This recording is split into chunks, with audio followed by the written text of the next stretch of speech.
Shalom. I want to start off by saying Kal Halal Yamla, Yahweh, Ba'asham, Yahushai, Ba'asham, Rakah Kodash.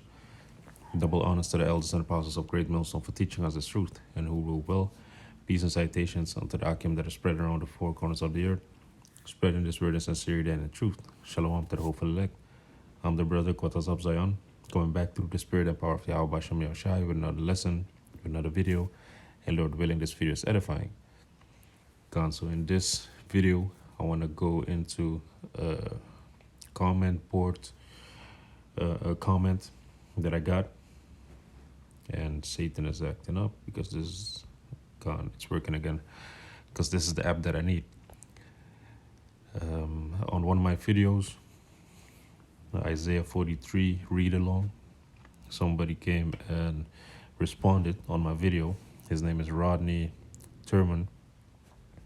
I looked him up, clicked on his channel or on his name, went to his channel, saw that he didn't have any videos, nothing. He didn't have any followers or subscribers. So this is just an agent that is trying to, mislead and misguide us, because he came up with a scripture, which is in the book of Isaiah chapter 6, and I read it.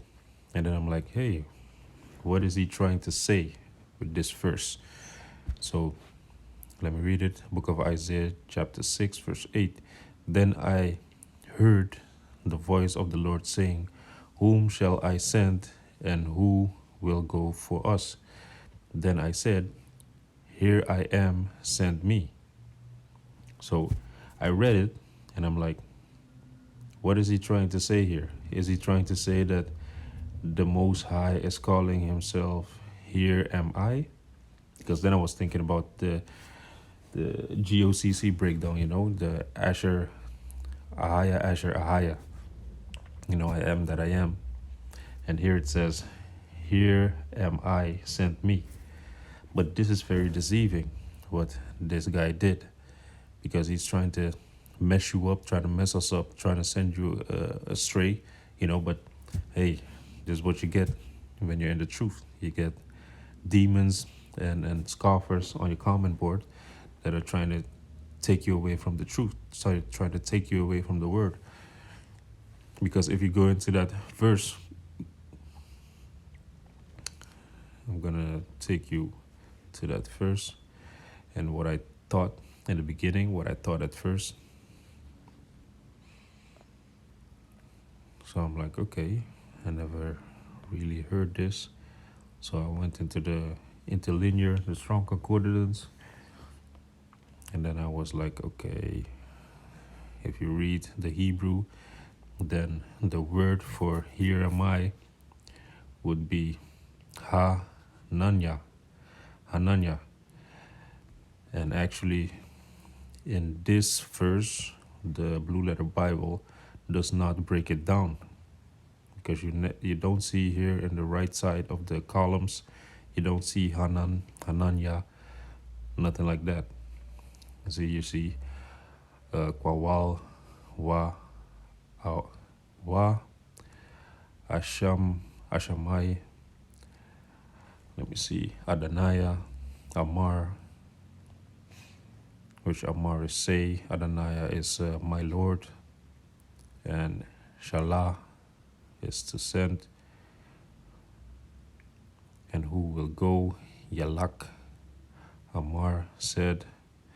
And then here it says Shalah.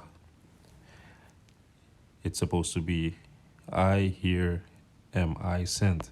But when you go into the strong concordance of that word, which is H7971, it says to send. So that's not the proper word. We're looking for the word Hananya. So what you can do is copy it, and then you go to the blueletterbible.com, and there you can type Hebrew, and you paste it, press enter, then it's going to give you the verses with that Hebrew word in it. So it shows you Genesis 6 verse 17, Genesis 9 verse 9. Let me click that. Genesis 9 verse 9, and it would be here. Behold, I, and you have that word, Hananya, which comes from the word Hana. You see? Hana, which is Strong's H 2005. And if you click on that word and the strong info, it says also behold, if, lo, though. So it's supposed to be behold. You know, Hananya means behold, look, see. In the outline of biblical usage says behold, lo, though. So if you would read it in this verse in Isaiah 6 verse 8, then it would be behold. You know, it's like, hey, look, listen. So I was going into that word thinking it would go back to Ahaya, Asher, Ahaya, you know, that it's in some form or some way linked to each other.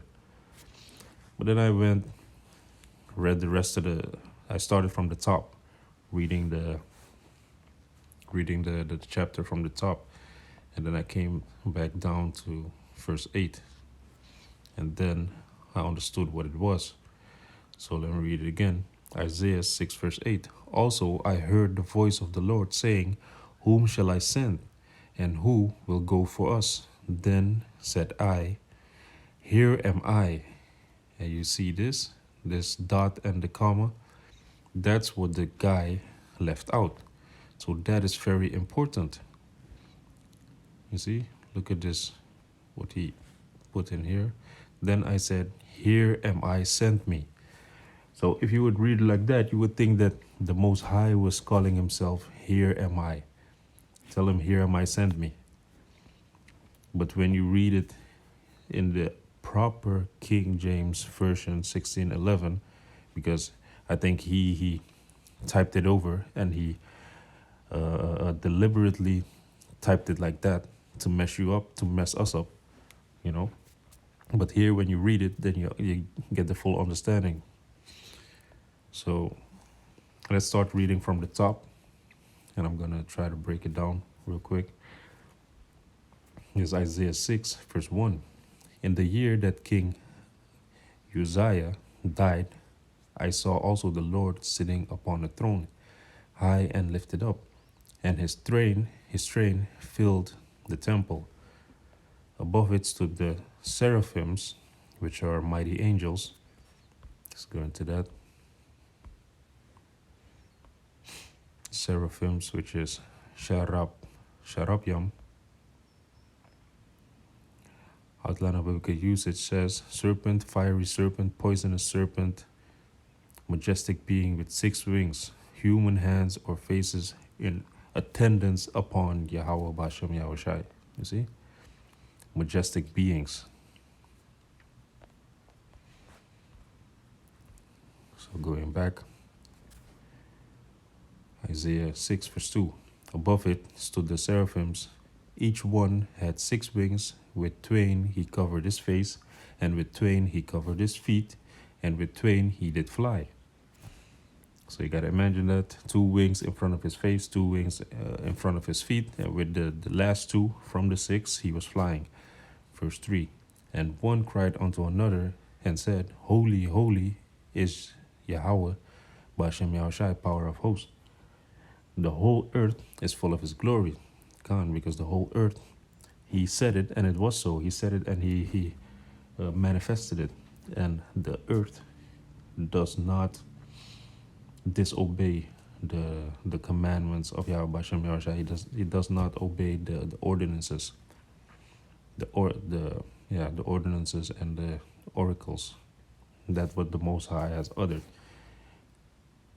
When he says that the moon should give his light, then it does. When he said that the sun should give his light, he did. But we, human beings, we disobey Yahweh Bashem Yahushai. We, the children of Israel, which is Yashar Allah, which is the so-called blacks, Latinos, and Native Americans. But not to go off topic, verse 4. And the posts of the door moved at the voice of him that cried, and the house was filled with smoke. Then said I, woe is me, For I am undone, because I am a man of unclean lips, and I dwell in the midst of people of unclean lips. For my eyes had seen the King, the Lord, power of hosts. You see, so Isaiah was saying, "Woe is me," meaning destruction unto me, because I'm undone. Because he didn't find himself worthy, because he was a person. If you look into the subtitle of this chapter, it's Isaiah's commissioned. So Isaiah is being appointed what he should do. But he himself, he found himself unworthy, because he found he had unclean lips and he was dwelling among unclean people. So he didn't find himself worthy. And he knows, that if he sees the Lord, that he's dead. He's a dead man, that he's going to die. That's what he said. For mine eyes have seen the King, the Lord, power of hosts. Verse 6. Then flew one of the seraphims unto me, having a live coal in his hand, which he had taken with the tongs from off the altar, and he laid it upon my mouth, and said, Lo, this hath touched thy lips, and thine iniquity is taken away, and thy sin is purged. God, so with that coal, the angel, the majestic being, took away the sin that was upon Isaiah. Verse 8. Also I heard the voice of the Lord saying, Whom shall I send, and who will go for us? Then said I, Here am I, send me. That's what Isaiah said.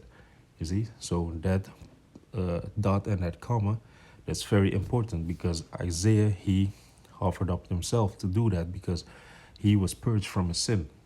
You know? Same thing if you go, let me see. So like, yeah, Jeremiah 1 and 9. Same thing happened to Jeremiah. Jeremiah was appointed to be a prophet. This is Jeremiah 1 verse 9. Then the Lord put forth his hand and touched my tongue. And the Lord said unto me, Behold, I have put my words in thy mouth. You know, same thing like how the words have been put in Jeremiah's mouth. Same manner, Isaiah has been cleansed, and now he can speak the words of Yahweh Bashem Yahushai, because he's not a unclean thing. He's not of unclean lips.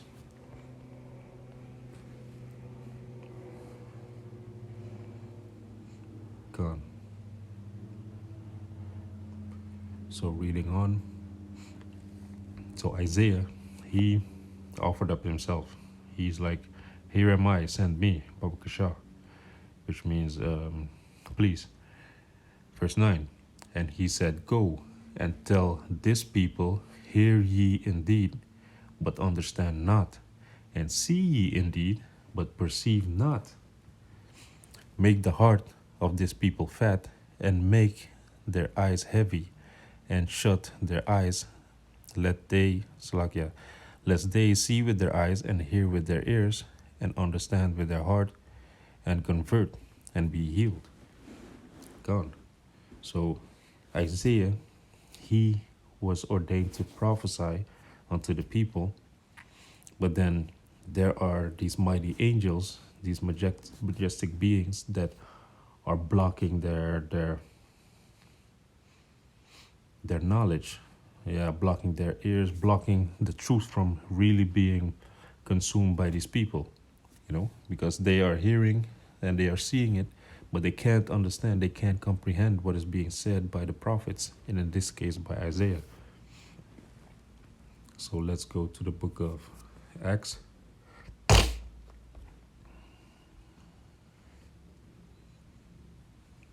'28.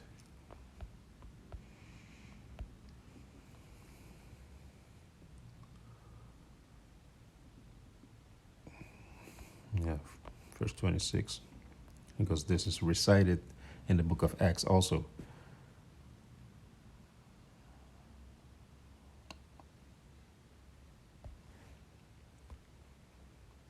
Bear with me.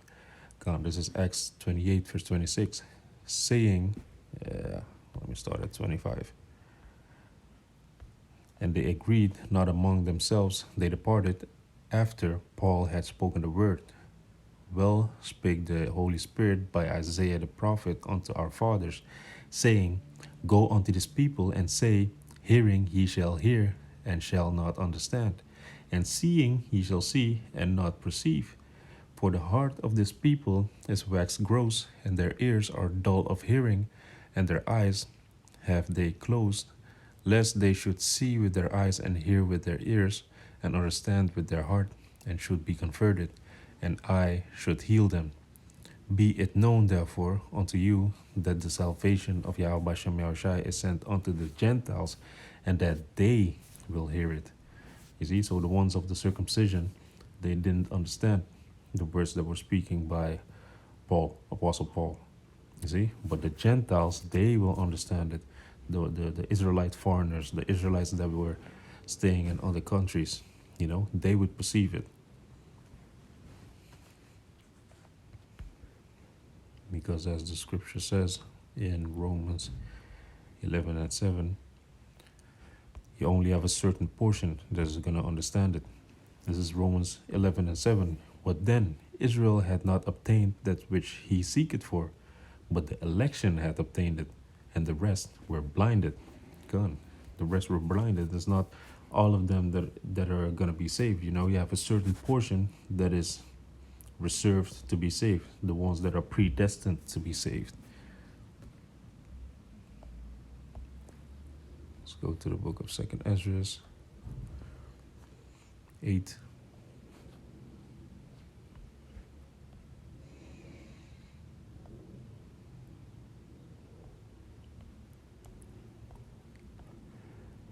Verse 1 until 3. And he said, Salakia, and he answered me, saying, The Most High had made this world for many, but the world to come for few. And what is the world to come? The world of Jacob. When we are going to be transitioned into the next phase, into the next age, into the age of Jacob, because this age of Esau Edom is done. If you look at his society, everything is collapsing. He's groping in the dark, So he's gonna do his best to come with that great wrath and to keep his kingdom standing. But Yahweh Hashem Yahushai is gonna make this to crumble, because his society is already circling down the drain, man. So this world is gonna fade away, but the next world that is to come, that's going to be for only the Jacob descendants, because this world is made for many. You see? Because Esau Edom is ruling also alongside these other nations. Because Esau Edom is the head ruler, but the other nations also have a say. But when this world is gone, the nation of Jacob is the only nation that is going to be ruling, So reading it again, 2nd Ezra 8 verse 1. And he answered me, saying, The Most High had made this world for many, but the world to come for few. I will tell thee a similitude, Esdras, as when thou askest the earth, it shall say unto thee, that it giveth much mold, whereof earthen vessels are made, but little dust that gold cometh of. Even so the course of this present world. You see, so the mold of this earth, it has abundance of mold, abundance of mud, abundance of earth, abundance of dust. But gold, the dust, the little gold dusts, it's precious because it's fewer, and it's more,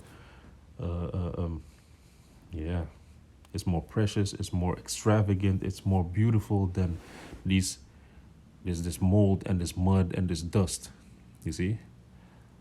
So likewise is the course of this present world. The abundance of it is worth nothing. But the Jacob descendants, those are the gold dusts. Those are the gold nuggets upon the earth. Verse 3, there be many created, but few shall be saved. Gone. So also the same thing within our nation, because you have 2/3 of the nation of Israel that is in Babylon has to go, and 1/3 is going to be saved, which is the remnant, you know. So going back to Isaiah 6, verse 11. Then said I, Lord, how long? And he answered, until the cities be wasted without inhabitants, and the houses without man, and the land be utterly desolate. So Isaiah was asking, like, how long do I have to prophesy to these people? And these people are going to be dull of hearing and not listen, you know? And it's also in Matthew's 13, when Yahushua came, then he was going to give them the truth, but you're going to have certain ones of them that are not going to listen, that are not going to take heed, because, let me see if I can find it real quick. Matthew 13.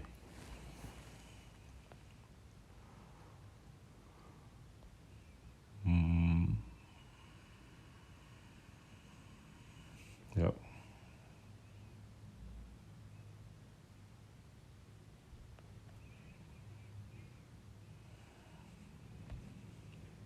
13 until 16. This is Matthew 13, verse 13. This is red letters, so this is Yahushua speaking. Therefore speak I to them in parables, because they seeing see not, and hearing hear not, neither do they understand. And in them is fulfilled the prophecy of Isaiah, which said, By hearing ye shall hear and shall not understand, and seeing ye shall not see and shall not perceive. And seeing ye shall see and shall not perceive. Verse 15.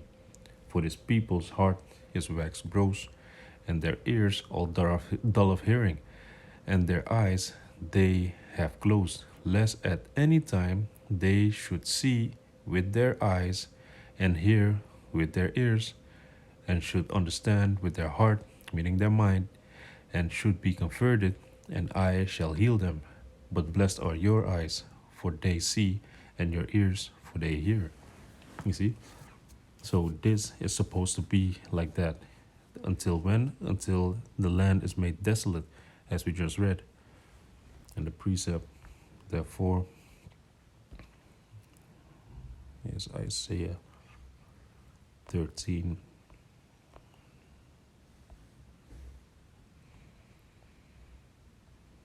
Verse 19 till 22. This is Isaiah 13, verse 19.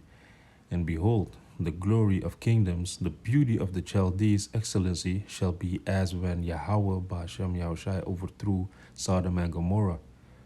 It shall never be inhabited, neither shall it be dwelt in from generation to generation, neither shall the Arabian pitch tent there, neither shall the shepherds make their fold there.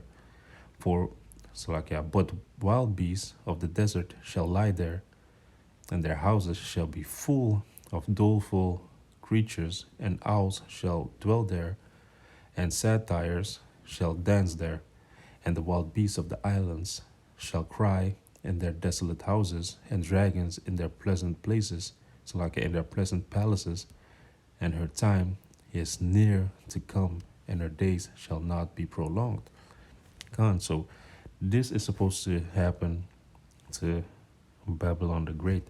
It's gonna be overthrown like the day that Yahweh overthrew Sodom and Gomorrah. You see? It's going to be burnt up with fire and brimstone. It's going to be burnt up with these intercontinental ballistic missiles.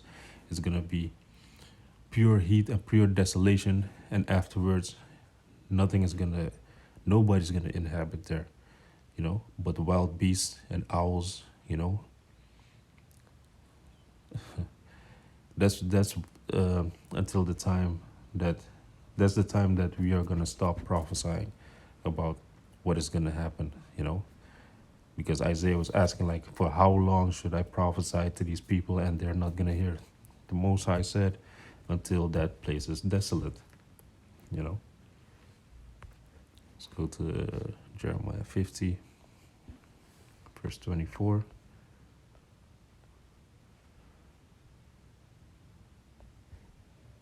And how is he going to do that? This is Jeremiah 50, verse 24. I have laid a snare for thee, and thou art also taken, O Babylon, and thou wast not aware. Thou art found and also caught, because thou hast striven against Yahweh. The Lord had opened his armory and had brought forth the weapons of his indignation, which that word indignation goes into righteous anger, because the Most High is rightfully angry against that place, against Babylon the Great, which is America right now. Because they're pushing their philosophies all over the four corners of the earth. Their disgustingness, their wine of fornication, you know, their perverseness, their wicked philosophies. That's what they're pushing all over the earth. So the Most High, Yahweh, is rightfully angry with them. For this is the work of the Lord Yahweh, power of hosts, in the land of the Chaldeans, which the Chaldeans are going into the Illuminati right now, the ones that are doing these incantations, the ones that are doing these spells, that are casting these spells, that are have everybody in their trick bag. That's the Illuminati, the 13 banking families, and also the the elite of these other nations. Because you also have the elites of the Moabites and of the Elamites and of the Arabs that are rubbing elbows with Esau, Edom, with the Amalekites. Going to Isaiah 34.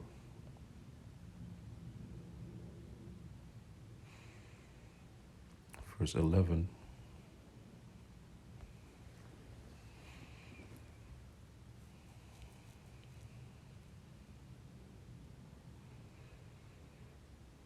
Until 15.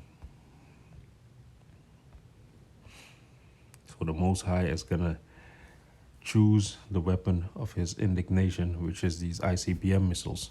And you can read about that also in, let me get that first. Isaiah, what was it, 54 verse 16. It's Isaiah 54 verse 16. Behold, I have created a smith that bloweth the coals in the fire, and that bringeth forth an instrument for his work. And I have created a waster to destroy. Gone. So the modern day smith, which is these scientists, they have brought forth the weapon of Yahweh Bashem Yahushai, his indignation, which are these ICBM missiles, these weapons that bring forth thermonuclear fire. That's the judgment that Yahweh Bashem Yahushai is going to bring upon this earth. The first world was destroyed by water, and the second one is going to be destroyed by fire. That's how the Most High works, in perfect balance. First water and now fire to cleanse it. So going back to Isaiah 34, verse 11, and it reads, by the cormorant and the bittern shall possess, but the bittern and the but the cormorant and the bittern shall possess it, the owl also and the raven shall dwell in it, and he shall stretch out upon it the line of confusion and the stones of emptiness. They shall call the nobles thereof to the kingdom, but none shall be there, and all her princes shall be nothing. And thorns shall come up in her places, in her palaces, nettles and brambles in the fortresses thereof. And it shall be an habitation of dragons, and a court for owls. The wild beasts of the desert shall also meet with the wild beasts of the islands, and the satyrs shall cry to his fellow. The screech owl also shall rest there, and find for herself a place to rest. There shall the great owl make her nest, and lay and hatch and gather under her shadow. There shall the vultures also be gathered, every one with her mate. And that's gonna be the the destiny, the fortune, the fate of Babylon the Great. It's only gonna be inhabited by these wild beasts, by these satyrs, by these owls, by thorns and bristles, So it's gonna be uninhabited. It's going to be uninhabitable for people.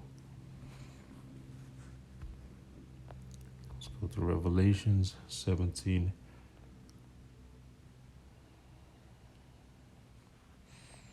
No, Salakia. Let's read on in Isaiah.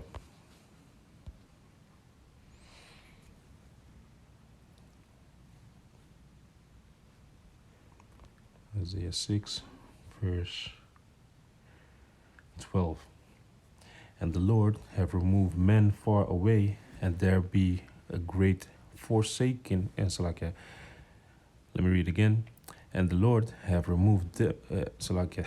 And the Lord have removed men far away, and there be a great forsaking in the midst of the land. What I was just speaking about. No man shall dwell there, only owls and all these wild beasts and creatures. Verse 13. But yet in it shall be a tent, that's before the destruction, and it shall return and shall be eaten as a till tree and as a oak, and whose substance is in them when they cast their leaves, so the holy seed shall be the substance thereof. So before the destruction, there's going to be a tent which resembles the remnant, a remainder that is going to return and that is going to go seek Yahweh Hashem Yahweh Shai. You know? And the seed is within them, you know, so they are trees that are going to bring forth fruit. And that's what's happening right now. You know, the men of great millstone, the head apostles, the elders and apostles, they are men that brought forth fruit, you know, and they are the ones that are part of this 10th part, the remainder, you know, as it says in Isaiah 1 verse 9, except Yahweh, power of hosts, had left unto us a very small remnant, we should have been as Sodom, and we should have been like unto Gomorrah. You see? So just like how he saved Lot out of Sodom and Gomorrah, you know, that he let him flee, that's how Yahweh Hashem Yahweh Shai, there's a remnant in the land of Babylon that has to be saved and sealed first. And then the destruction is going to come. You see? There's going to be a very small fragment, a very small remnant, which is the 144,000 and the innumerable multitude. You know? They're going to come from all the places of the earth where the Most High has scattered them. This is Isaiah 11 and 11. And it shall come to pass in that day that the Lord shall set his hand again the second time to recover the remnant of his people, which shall be left from Assyria, and from Egypt, and from Petros, and from Cush, and from Elam, and from Shinar, and from Hamath, and from the isles of the sea. You see? So the Most High has a remainder, has a remnant that is going to be saved. Let's go into that word remnant.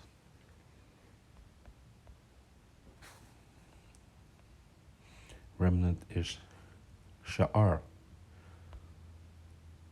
And the outline of biblical use, it says rest, residue, remainder. You see? So there's going to be a portion, a tenth, a small part that is going to be saved throughout all of this. You see? So that is what Isaiah 6 is talking about.